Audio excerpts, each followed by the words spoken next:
मालिकेच्या पुढच्या भागामध्ये पाहायला भेटतंय की अमृतावहिनी अचानकच रडायला लागलेली असते. तिच्याजवळ सोहम, बबलू, सावली, सारंग आणि ऐश्वर्या असतात. आणि तेव्हा सावली तिला म्हणत असते की वहिनी अचानकच का रडायला लागला आहात तुम्ही. तेव्हा ती काहीच बोलत नाही. त्यानंतर ती म्हणते, बोला ना, काय झालं. आणि तुम्हाला बाबांनी वारीवरून आल्यावर काय आशीर्वाद दिलाय ते माहिती आहे ना. मला माझा पांडुरंगावर खूप विश्वास आहे, पूर्ण विश्वास आहे. तेवढ्यातच बबलू म्हणतो की अमृता वहिनी माफ करा, ऐश्वर्याने दिलेली पावडर माझ्याकडून सांडली. हे ऐकताच ऐश्वर्या खूपच चिडते.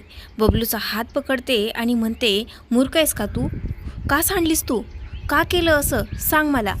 तेव्हा सोहम म्हणतो, असं काय विशेष आहे त्या पावडरमध्ये. तेव्हा ऐश्वर्या त्याच्यावरतीही चिडते आणि म्हणते की आहे विशेष. ती पावडर विशेष होती म्हणूनच मी अमृतावहिनींना देत होते ना.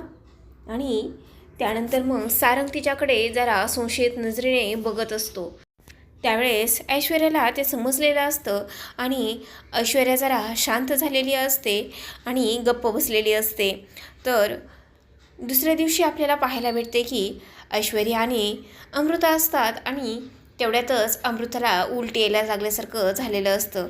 ती तोंडाला धरते आणि पळत पळत जाते. त्यानंतर ही ऐश्वर्या विचार करत असते की खरंच अमृतावहिनी प्रेग्नेंट आहे का. अमृतावहिनी खरंच प्रेग्नेंट तर राहिलेली नसेल ना. आणि असा विचार करून ती खरंच खूप नाराज झालेली असते आणि तिला खूपच वाईट वाटत असतं असं आपल्याला पाहायला भेटते.